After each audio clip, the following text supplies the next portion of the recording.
Nagsimula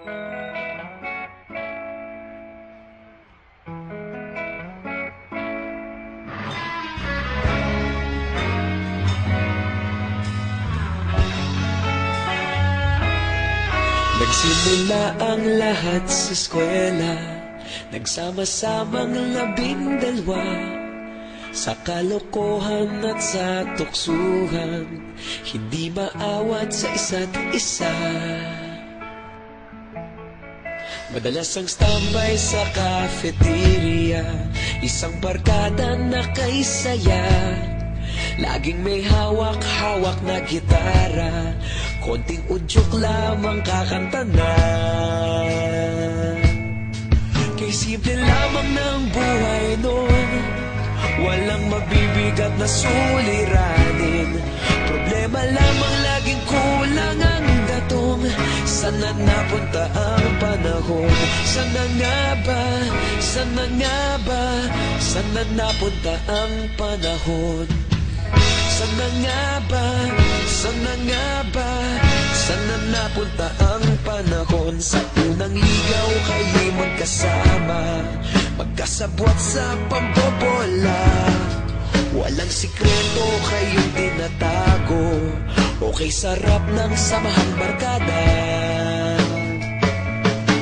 Nagkawatakan na sa kolehiyo, kanya-kanya na ang lakaran, kahit minsanan na lang kung magkita, pagkakaibigay hindi nawala. At kung saan na napadpad ang ilan, sa dating eskwela meron din naiwan, meron pa ng mga ilang nawala na lang, nakakamiss ang dating samahan. Sana nga ba? Sana nga ba? Sana nga bang barkada ngayon? Sana nga ba? Sana nga ba? Sana nga bang barkada ngayon?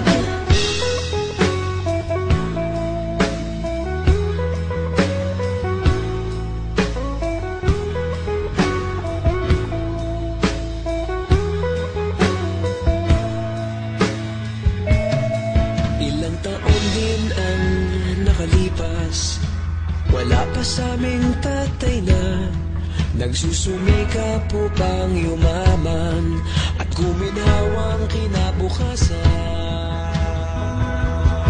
Paminsan-minsan kami nagkikita, mga naiwan at natira, at gaya nung araw namin sa eskwela, pag magkasama'y nagwawala.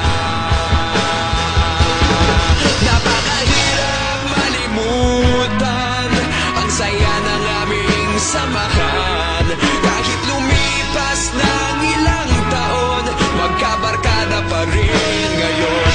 Magkaibigan, magkaibigan, magkaibigan pa rin.